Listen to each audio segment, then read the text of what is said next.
All right, everybody. Welcome to the inaugural show of Citizen Sane.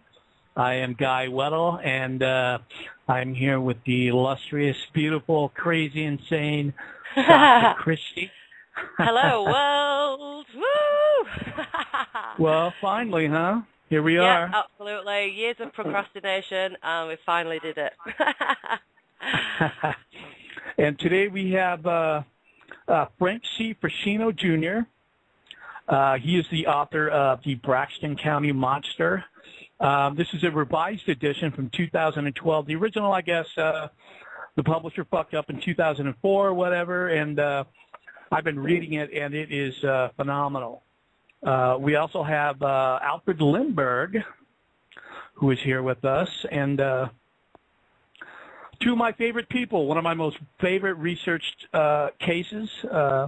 It has been, this isn't an armchair research type situation to where somebody goes out on the internet and they just go out and get stuff. Frank went out, was hands-on, walked the walk with the people, took the Air Force clippings, went, just really drilled down and spent, 20 years, Frank? Yeah, closer to 21 now. But, yeah, I spent a lot of time in West Virginia. And I can add, too, that Mr. Lindbergh spent some time up in West Virginia with me as well. And he was actually one of the few researchers who actually was on the Bailey Fisher farm and went to the different sites where this occurred. So hats off to Al Lindbergh. He's one of the few that has stuck behind me on this whole case over the years. Yeah, man. Al, how about you still around that meth midget bar down there? we have to go there, do we? Come on, man. We got to. No, I think that place burned down. Actually, there was some crazy bald-headed guy that just went crazy, from what I understand, and he torched the place. But apart from that. Yeah, Joe Nichols was down there. Joe Nichols was down there. But at any rate, I really appreciate Frank's description of me. It's not entirely accurate. I'm certainly not a researcher, but I'll tell you what, I have been up there. I have talked to the people. I've been impressed with their sincerity and their courage and their general intelligence. I mean, they can't be written off as hillbillies when they will tell a cogent story and are able to slap a decent sentence together. And like I say, I'm impressed with their sincerity, and it's a hell of a tale. We actually talked about that the other day, didn't we? The fact that the people, sort of have these really good throwaway excuses, like, it was the 50s, they didn't know what they were looking at. They kind of refer to them as if they were almost of the same intellect as Cro-Magnon man, and it's really not the case, is it? I mean, in the 50s we had all kinds of technology going on, and so, they definitely... if they're going to all describe the same thing in the same way, then there's no mistaking it. I would love to know what it was. Well, the thing is, Frank's kind of put it together. Yeah. So, Frank, why don't you take us back from the beginning of why you got involved in the case and that sort of thing? I'm sure you've said this like 1,000 times, but if you could humor our audience. I have some relatives that live in Braxton County, and at the time actually lived in Frametown, which is about 17 miles away from Flatwoods. And as we'll talk about this a little bit later, Frametown actually came into play during my research. There was another incident that happened the night after the Flatwoods Monster incident. But I was up there over 20 years ago, and I was visiting my cousin, and we had a death in the family. I ended up going back up to West Virginia, to Braxton County again. And early on, Guy, I started talking to some of the locals up there, and they would talk about the flying saucers and UFO sightings up there like the guys would talk about on Monday morning talking about the football scores. It was just very common. And I started getting phone calls from my cousin up in Braxton County and some of the other locals about all of these crop circles, rings that were appearing throughout Braxton County, and several of them were on my cousin's farm, right in the area of James Knoll, which was a key part of the Flatwoods Monster incident. But anyways, the stuff is still going on up there today as far as UFO sightings, crop circle rings, and I was actually put in touch with Colin Andrews years ago. I started documenting these crop circle rings. I lived in Connecticut at the time, and Colin came over from England, and we met in Connecticut and sat down for a couple hours. I gave him my video footage that I had taken to the farm and soil samples, different things pieces that he could use for his research. And during the early part of that research, it was just fascinated me seeing this stuff and listening to the stories that the locals were telling me. It was kind of kept inside the community. They didn't talk outside of that community too much about what was going on there. And during that point, within about the first year that I started going into Braxton County, that's when I found out about the Braxton County Monster. Somebody told me through a newspaper article, actually in the Braxton Democrat. And I went into town with my cousin. We were actually on the way going back out of state. And I said, well, let's stop by. It's not that far away. And it was only just a few minutes up the road. And we pulled into the town. And bordering to the right-hand side of the road, there's a gigantic wooden sign, "Welcome to Flatwoods, home of the Green Monster." And I went into the town, tried talking to a couple people. They were kind of standoffish about it. Not too much happened. Then when I got back home to Connecticut, I started looking into this story just out of curiosity.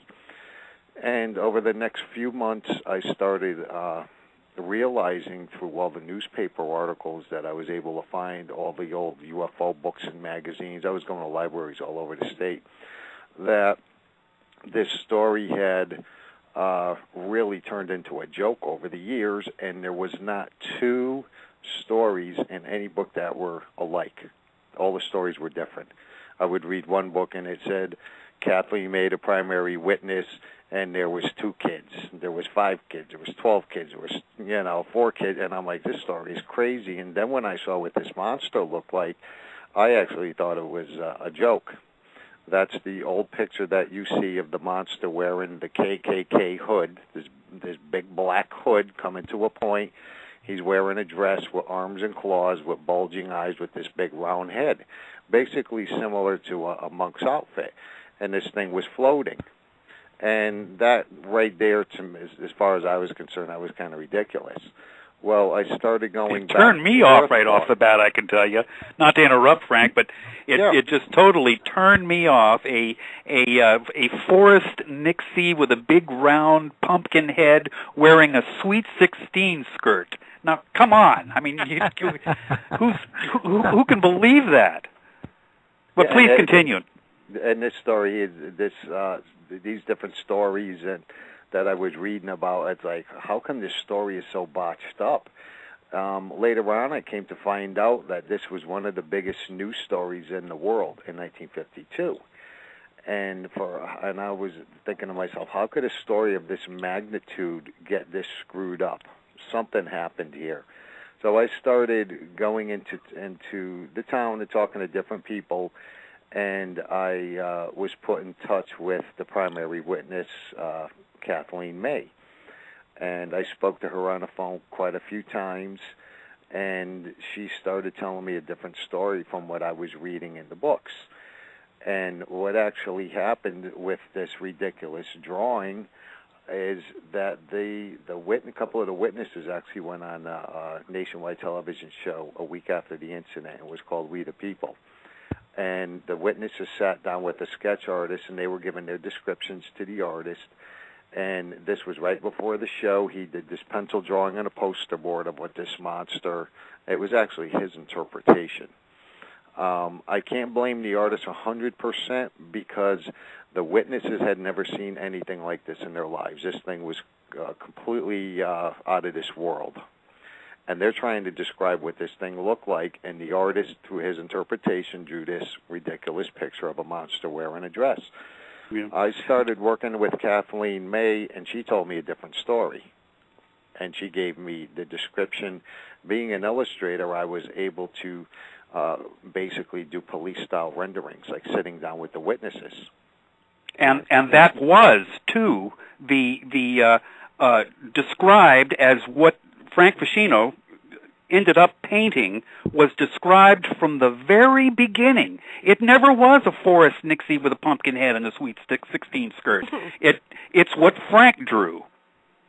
Right, and what happened from that point, working with Kathleen, I ended up talking to her son, Freddie May, and I conversed on the phone with Freddie several times. I met with him, and Freddie actually took me up to the spot where this whole event occurred.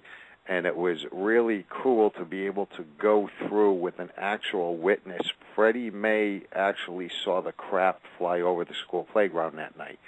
He ran up to the house. To his house. Kathleen was his mom. He was with his brother and a bunch of neighborhood kids. There was a bunch of dogs there. They all went up onto the farm. Freddie actually walked me step by step by step by step from beginning to end, and then back to the house after the encounter occurred. So I was able to get an exact feeling for what actually happened that night. And the farm since then has been fixed up into a dude ranch. It doesn't look anything like it did when I started going up there 20 years ago. And I have video footage of all of my eyewitness interviews. Then as I would go up there throughout the years, I would walk through with my camera, walk through the whole mile stretch and go to the different points. So I have video footage of what this farm actually looked like.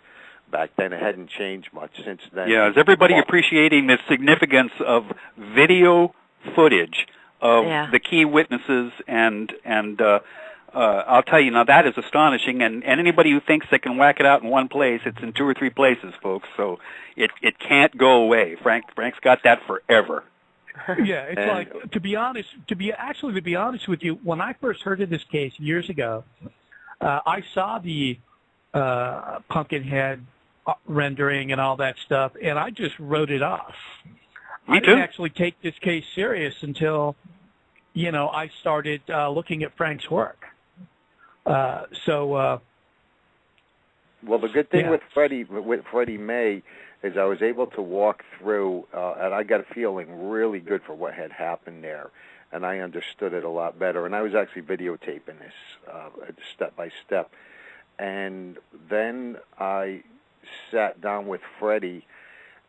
Freddie was a few feet away from this whole, from the incident that had unfolded. Kathleen May was with her other son, Edison. We call him Eddie. And a couple of the other boys that were up there, and an adult, Gene Lemon. This thing came right out, which it actually was a machine. It was like a metallic, it was like a hovercraft, like a portable spacesuit. And Freddie saw it from a few feet back. So when I was working with Kathleen, I had an up-close and personal description of what this monster, we're going to call it a monster for namesake, what the Flatwoods Monster looked like up close. She told me it came to within about 14 feet of her, which is pretty close. Freddie was set back down the path a few feet. He saw the whole scene unfold in front of him. So by being an artist, I was able to sit down and establish my illustrations. And we started out with thumbnail sketches. And actually in the book I have one of the original thumbnail sketches. I sat down with Freddie, and I would hand a pencil to him, and he did a sketch, and he says, well, Frank, you're better at this. It looked like this, this, and that. And before you know it, we had this working drawing. And I'm like, this looks absolutely nothing like what the original thing looked like. What Kathleen May was trying to describe to the sketch artist, the lower portion of it, and this is a very big misconception, was the draped cloth lower torso of the body. Mrs. May had never seen anything like this, and we're going to call it. It was a craft, basically, a hovercraft. The lower portion of it was flared out. Freddie told me it was about 4 feet wide, and it had pipes. And as I was sitting there, I remember him putting his arm out in front of him, and he said, Frank, those pipes that went around the lower torso were about as thick as my arm, similar to a fireman's hose. And he held his arm out. He said they went all around the lower portion of it.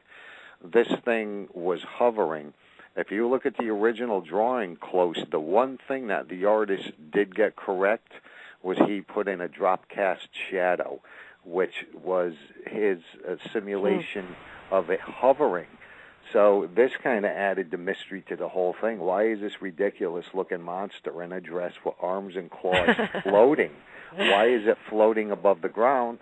When I sat down with Kathleen and Freddie, and later on I actually met Eddie May, and I met Ronald Shaver, and I talked to Neil Nunley, who was another primary witness right up front. He came within a few feet of the monster.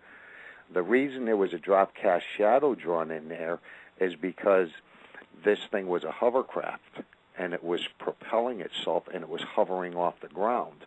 The sulfur smell and the gas that was in the area was coming from the exhaust of these pipes. This thing was a machine that was hovering.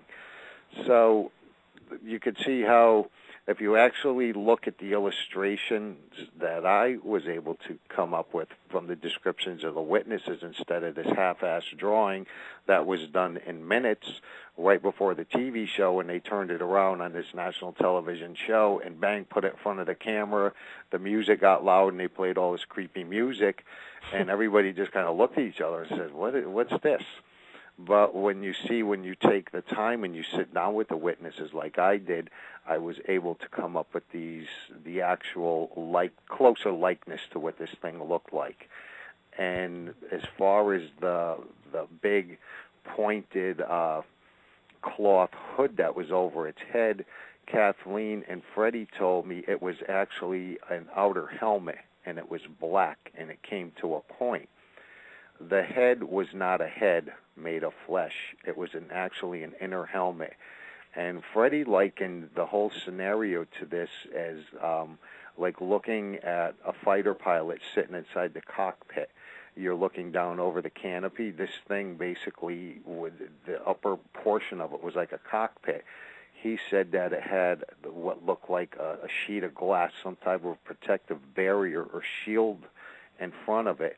Mrs. May said that the head was actually would like rotate where the collar was. In the original drawing, it showed like a little V-neck, almost like a little tie, and the head was actually turning. And this was actually like a spacesuit. And the upper portion in the drawing made it look like a tunic top. It was basically flat aluminum gray metal, and the whole thing was a little bit narrow at the top where the shoulders were, and then it flared out like a booster rocket. As far as the arms and the claws, those scary protrusions that were coming out, Kathleen and Freddie told me they looked like antenna coming off of the plane of the shoulders. And in the original descriptions of the monster that Kathleen May had given that was in the press the first couple days, the original stories, she said they look like little hands, which they were a combination of like small little antennas. When we sat down, I drew these sketches. And what they did is they took these hands, they put long arms on them, they turned it into a monster. So what you have here is actually a nearly 12-foot tall, metallic-like hovercraft. They were able to establish its height by the tree limb that it was under. It was hovering next to a white oak tree that was over 100 feet tall. When Mrs. May flashed the flashlight onto this craft, it lit up from the inside. Gene Lemon, who was standing nearby, actually flashed his light shortly after. It was about dusk, and the thing lit up from the inside. Kathleen May said it glowed from the inside. And everybody needs to remember that, too. In addition to lighting up like a freaking Christmas tree, people had flashlights on this thing. And this is important to remember when we start talking about barn owls later on. Yeah. And with one big time, scary arms. one thing I was talking about with Freddie, and this was a good likeness. It's like looking at your car at night when you turn it on and your dashboard lights come out and you could see the glow from within the car. That's what he compared it to. It actually lit up from the inside. And the fable tale about it was shooting laser beams and shooting beams of light from its eyes, it's purely science fiction. What the witnesses told me is when this thing lit up from the inside, it glowed, and the light was forced out of the eye openings. They weren't eyes. The witnesses distinctly told me they looked like portholes. This was a helmet. There was something inside of here. And where these big eyes were, the openings, because this lit up from the inside, it was a machine. It was basically like a cockpit. When the inside of this lit up, the light forced out of the eye openings. They were weak beams of light that shot out. They weren't laser beams. So there we have the myth of the monster and how one illustration has botched up the history books for all of these years. Yeah, that's all it takes. I mean, did it look damaged at all or anything? Or Pardon? Did it look damaged at all? Or Well, Mrs. May told me in one of my interviews, Guy, she said when she came up into the area, the smoke, there was like this smoke and sulfur mist, and it was actually rolling down the hill area, and it was coming up from ahead of them to the left. As they came around this little swag and this dirt path, and it was a dirt path that's cut up into the woods, she heard noises that sounded like frying bacon. And I said, Kathleen, what do you mean by frying bacon? She says, well, when you have a bunch of grease and oil in a frying pan and it's crackling and it's sizzling, she said it sounded like something crackling and sizzling. And she said, in addition, she heard this noise that sounded like a low, thumping, rhythmic beat. And she said it sounded like a piece of stretched canvas, like a drum, if you had dropped a coin onto it, thud, thud. And she says that was rhythmic. And she heard this noise, and as they got closer up to where this oak tree was, and that's when they cast the flashlights into that area, that's when the thing lit up from the inside. Well, as it was moving towards them, it was splattering oil and shooting this, we're going to say, it was like an oily substance. And this oily substance splattered throughout the whole area, and it hit the front of Mrs. May's uniform. She was a beautician, and they had uniforms back in the day. And this oil completely splattered the whole front of her. The farm was covered in the oil. So it does look like this thing was damaged. It was leaking. I don't think this thing was supposed to be splattering this substance out all over the place.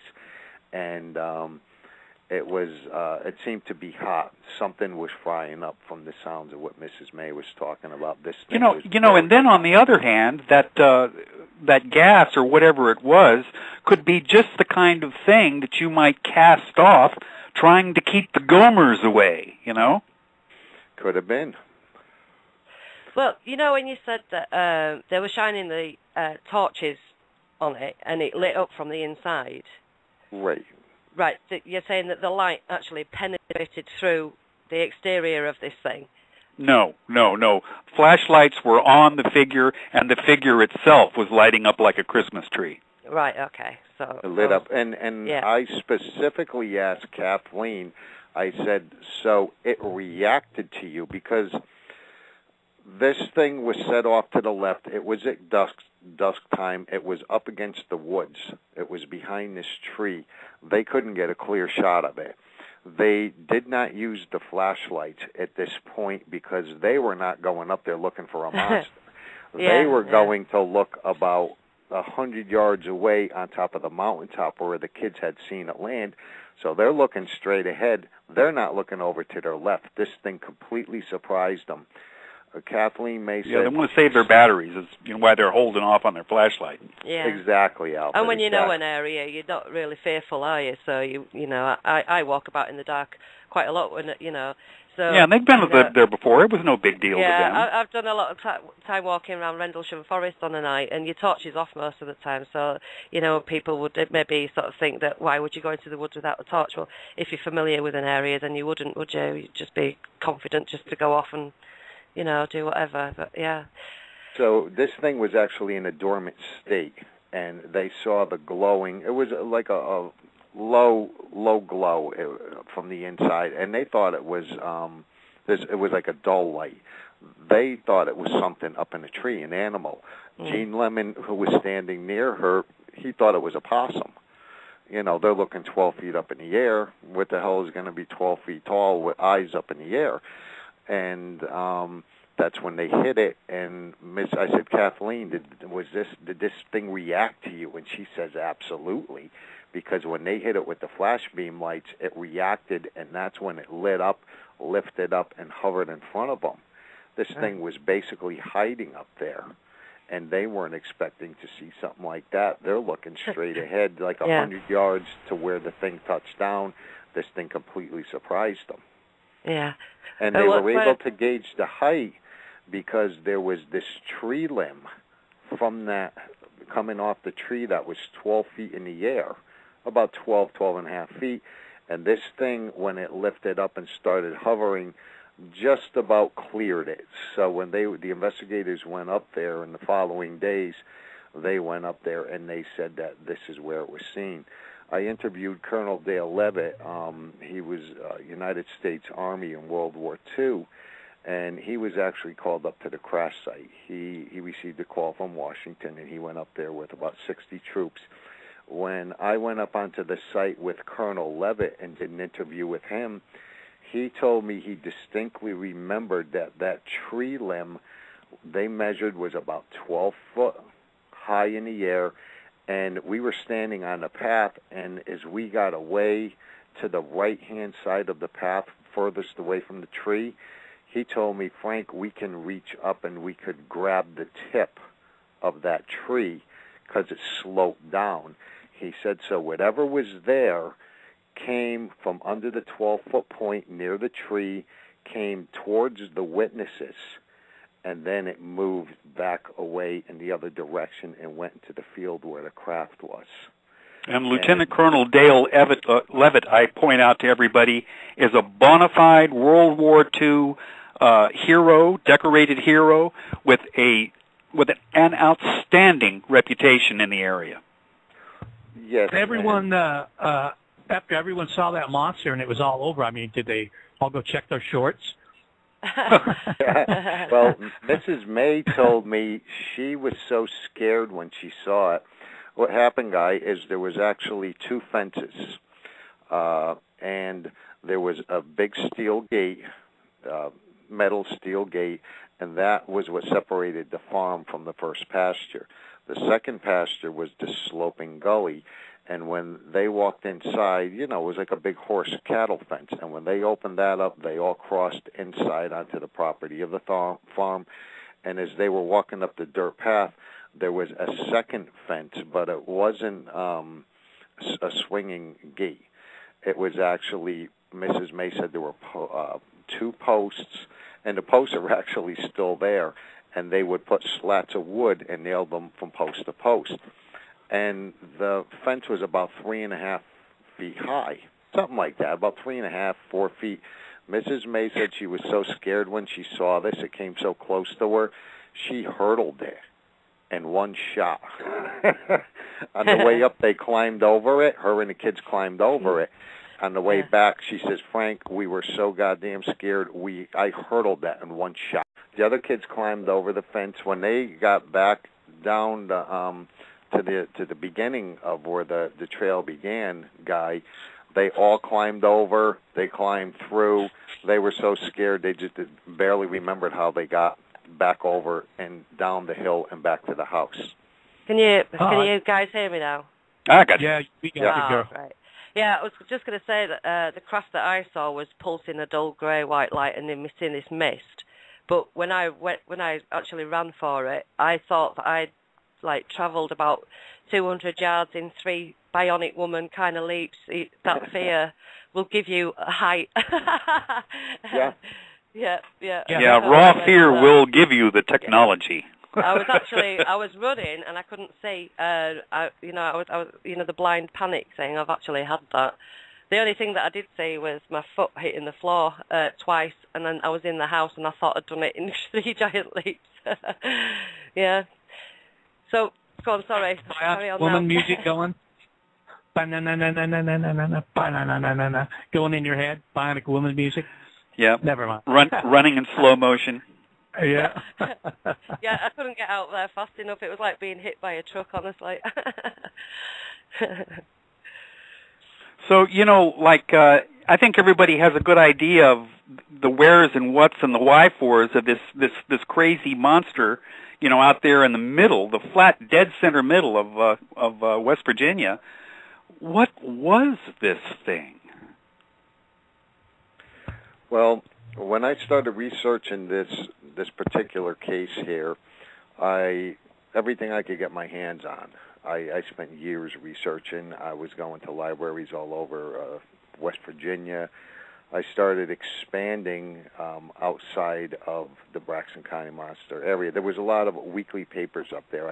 I got everything I could get my hands on. I started looking into some of the early research materials of Gray Barker, Ivan Sanderson, and pioneer UFO researcher Donald Kehoe, former Marine.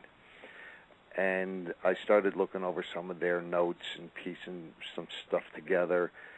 Then what hit me and sent me off into a different direction, Alfred, is when I started finding out the original Flatwoods Monster story didn't hit the news wires until Monday the 15th. The story happened on Friday the 12th of 52. The first article of the Flatwoods Monster actually appeared on the 14th in the Charleston Daily Mail. And it was Ailey Stewart, Jr., who gave the information to the Charleston newspapers. Well, what happened, Guy, is when I started looking into the monster stuff, I started looking at the following morning newspapers.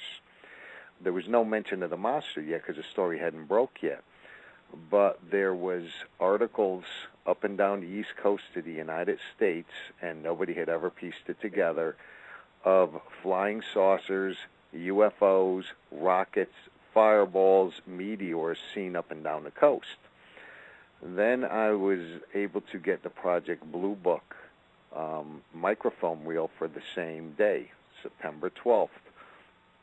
I started putting together all the locations where these objects were seen, and the story was a lot bigger than just what happened in Flatwoods. I started going into the different regional newspapers of where these sightings were said to have occurred, and I started buying maps and plotting the points. And in the end, I ended up finding out all these different states. It just wasn't West Virginia.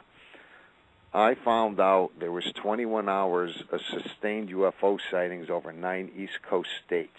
They were over Delaware, Maryland, North Carolina, Ohio, Pennsylvania, Tennessee, Virginia, Washington, D.C., and West Virginia.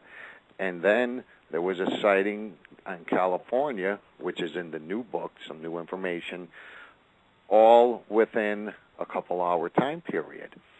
So I started pulling out all the Project Blue Book information. I found out Blue Book didn't list Delaware, Ohio, or Tennessee.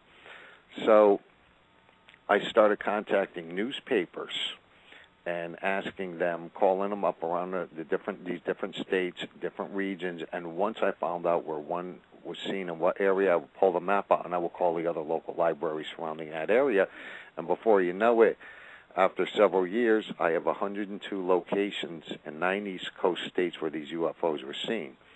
I work with different people with military backgrounds, and we were able to figure out the flight paths by using the times of these plotted points. what directions, the headings, everything. We put this whole thing together, and we recreated the scenario of what actually happened that night. You're talking about 15 years of work. This didn't happen overnight. It took me over 5 years just to decipher and pull the Project Blue Book documents together, because the process that they were reproduced back in the day, they actually would copy the documents, they would black them out, the masters got locked away, and until the point in time when they were actually photographed to be put on the microfilm, they were sitting around for years, millions of pages of documents, and what happens to the old ink? It starts fading. So by the time they were microfilmed, the ink started fading. Being an illustrator, and I was trained in calligraphy courses at Para Art School, I was able to sit down and re-ink and go back over all the eyewitness testimonies. That took years just for the one day. And I would put up gigantic blow-ups of a page, like an eyewitness testimony, and you just walk by and just so you could see what the letter was, right? Just so you could see what the letter was. Yeah, because these people were writing all this handwritten stuff. They were tentative observers questionnaires. What that means, if you saw a UFO, you would contact the Air Force. They would send you this questionnaire back. You would fill it in and send it back to them. But what happened by the time the Air Force got around to copying and photographing this stuff from microfilm, they started fading. So you have these half-assed documents that you can barely read. So because of the digital age, I was able to contrast and go back and forth and figure out and blow these documents up where the letters were gigantic, and I was able to figure out what was going on. And that is a good chunk of the information I actually used was from the government. Yeah, everybody needs to understand, too, Frank, that you're in a situation here where you have 102 data points that singularly, all by themselves, mean absolutely nothing. I mean, you've got Fred and Ethel. Hey, Ethel, get over here and look at this, But he reports it to somebody. He is able to give something a time stamp, a date stamp, and a direction that an object is traveling, right? And when you start getting all those things all put together, they point in specific directions. Am I correct in that, Frank? That's absolutely what happened, Alfred. And this didn't happen overnight. I was buying small local maps, regional maps, and before you know it, I'm like, holy cow, there's more sightings in this area, and I'm piecing together all of these maps, and in the end, and you can see it on my website, flatwoodsmonster.com. On my homepage, you could click on the master map. You will see the gigantic map. It's the size of a wall that I actually used as the primary piece of recreating what happened that night, and it was quite scary.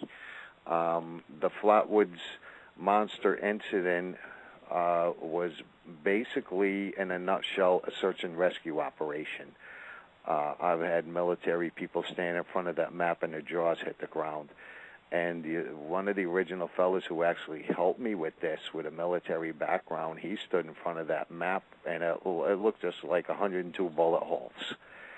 And he actually helped me put together and figure out, and he said, Frank, you don't have any idea what you have here. And I said, tell me. Dun, dun, cue that music. Yeah. And I said, I have somewhat of an idea. He says, yeah, but look at the flight paths where they're going. And he pulled up one of my big drafting rulers, and we were standing looking in front of this thing, and he says, here, put it here and put it here and put it here. And before you know it, he's starting to tell me all this stuff, and he's like, holy cow, do you realize what happened that night? And he started talking, and Alfred, it fell right into place. And we were able to establish there was 4 damaged objects that were flying over the United States that night.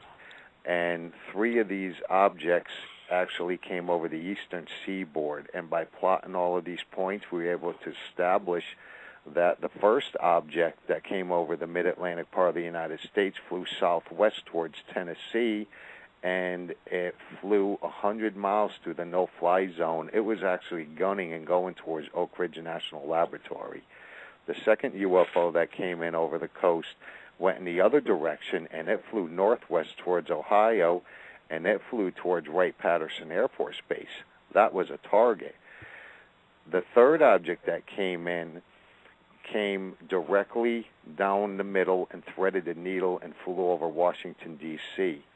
The New York Times reported it on September 13th. Remember I said the following papers, the newspaper articles were talking about all these different things flying around the United States? It flew over and went over the Capitol and was called the Flame over Washington. When it passed over Washington, D.C., there was a dozen other UFOs that formed an aerial perimeter around it and dropped down out of the sky. It was seen, these objects were seen by thousands of people over the Virginia, Maryland, and Washington area. They just dropped out of the sky, surrounded this damaged object that passed over Washington, basically like they were protecting, like in football, the runner. They put a barricade around them, they protected them, and they were seen moving west. They ascended back up into the sky. This UFO that was damaged, called the Flame over Washington, flew about 200 miles west. It was seen by an airplane over Virginia, and it was seen over several points going into West Virginia. When it hit northern Braxton County on a western trajectory, it turned and headed south and flew towards Flatwoods. So what we have here is 3 damaged crafts coming in.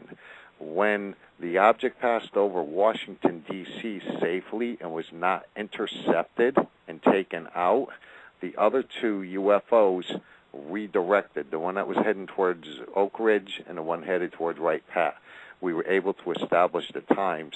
The minute that passed over safe, the other 2 turned and went in the opposite directions, and they landed. They were damaged too. So what we have here is 3 damaged objects over the mid-Atlantic. One came in from the Florida direction, and I was able to plot its points, and the majority of information was right in Project Blue Book. Nobody had taken the time to go through the documents, re-ink them, figure out. I was actually pulling my hair out for years trying to figure what happened. And now you say damaged. We have damaged, some kind of aircraft that is damaged, which essentially is written off officially as one meteor lasting 5 or 6 seconds, which actually never really occurred, trying to justify like 21 and a half hours of continuous sighting. Isn't that right, Frank? Right, and this whole chunk took place here within an hour of what I just described, within an hour. But there was stuff going on all day, before this and after this. Well, what were witnesses describing when they've seen it, when it was airborne? What were the descriptions? You said it was the fireball. Is that what it looked like? Did it have some kind of like flames coming out of the bottom of it? I've been sort of puzzling over what kind of technology it might have been. So I know they were messing around with anti-gravitics at the time, but it wasn't necessarily that, was it? So what did witnesses actually describe seeing as it was airborne? The main object, the Flatwoods Monster craft, was about 32 feet long. It was shaped like an egg, almost like a football. Right. Okay, or a rugby ball. It was an ovoid, and no appendages whatsoever. There were also crafts seen that night that were round. There was all giant round objects. Then there was another object that was described as round with a flat side, like if you set it down, if it was a ball, it would roll. This thing was flat on the bottom side.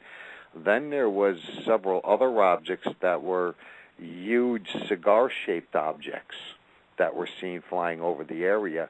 And when I started to be an artist, I started drawing sketches of these things and started coloring them in. And then the house started to look like a flying saucer museum because I was doing full-blown paintings, and I was tagging them with Post-its. This one was seen here. This one was seen there. This couldn't have been the same one because it was headed this way and this was headed. So, you know, like I said, this took years to figure out. Then we have an object that was shaped like a top. It was top-shaped, and this thing was gigantic. There was another sighting of a typical flying saucer over that area. Then there was another flying saucer. These things were gigantic, and they were all following All Roads Lead to Flatwoods. Yeah, Frank, I think what Sacha's getting at, too, is that we say damaged craft, and so these things were making noises. There was molten stuff dripping off of them. They were dropping parts, that kind of thing. Yeah, there was pieces falling off of them. They were sputtering, making noises. They were exploding, sparks coming off of them. I could give you a couple examples. Yeah, please. The thing was variously reported to have made hissing sounds, to have backed up and started over. This thing made putt-putt noises. It had sparkles around it. It was exploding. It was landing. What these things, when they came in, the one differential between, and actually there was 25 UFOs that night. Well, we're going to cut to the chase. I was able to establish there was 25 different UFOs seen over that 21-and-a-half-hour period, and there was a gigantic mothership that was sighted over the coast near Delaware, where witnesses that described it as the size of a dirigible or a Goodyear blimp. Yeah. This thing was gigantic, and it was hovering at a low level. During the Cold War, that's not too cool to have stuff the size of a dirigible hovering under 5,000-foot level under radar. At that point, we were anticipating the Soviet Union to bomb us. So, and was it picked up on radar? No, it wasn't. They were flying. Back then, our radar was only capable of picking objects from. Yeah, this is key. This is key. Yeah, key point here. Yeah, 5,000 feet and above. Under the 5,000 foot, they were flying under radar. Here's another description I'm going to give of one. It appeared to be a very bright light, and it looked as though little pieces fell from it, and it fell right into South Hills. These things had smoke coming off of them, and they were making... So obviously some fuel source, and then it must have been a proper mechanical thing with the oil and all the probably hydraulic oils, etc. Yeah, from the monster craft, from the spacesuit. And the ones that appeared to be damaged were actually puddle jumping, and they were following the courses of rivers. They were flying over rivers and crashing on nearby banks. They were flying over roads because they were damaged. They were seen going up and down. They weren't consistent on a flat plane. These things were barely clearing the treetops. One of the witnesses up there, and Alfred actually knows, she's passed away now, Margaret Kleiss, who was the mayor of Flatwoods for several years. She took me up to a point on her property a few years ago, and she said, Frank, look up over there at that tree line. She said, years ago when I was a kid, it took several years. That Flatwood ship came in on flames, and the pieces were falling off of it. It was so low, it burned the tops of the trees there, and it took years for that section to grow, have new growth, and come back up. So whatever these objects were, they came and damaged. You want to take over a key point, Alfred? What happened 6 weeks before at the release of Colonel Montz, the Air Force? Right. Well, the thing is, taking it all the way back, it's the situation is that it's right before the Flatwood thing was happening at all. There was the biggest flap in United States history. It was called the Summer of Saucers, June, July, and August of 1952. And this is the situation, and you've seen some of the more famous photographs of, they weren't landing on the White House lawn, but I'll tell you what, they were penetrating airspace and flying right over it, right? Yeah. So Harry Truman, I figure, decides, like, hey, I want one of these things. It might be kind of cool to have. And so here's the deal, guys. There's a pretty way to say this, but essentially he ordered our military to shoot UFOs down. The orders were shoot them down if they don't follow directions to land. But that's really kind of superfluous and really kind of even stupid to say, don't you think? Like UFOs are going to talk back. No. The orders were to shoot UFOs down.